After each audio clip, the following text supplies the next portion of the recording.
పాల సముద్రాన్ని చిలికారు.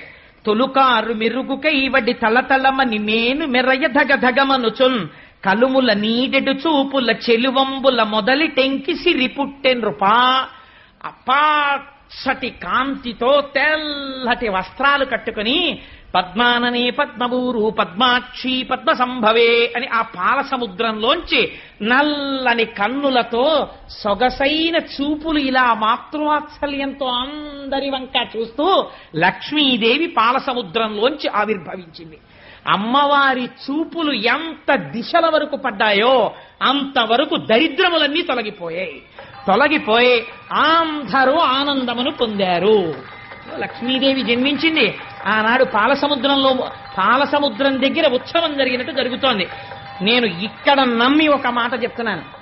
ఇవాళ ఈ ఘట్టాన్ని ఎవరు విన్నారో వాళ్ళకి కొన్ని కోట్ల జన్మలు తరమ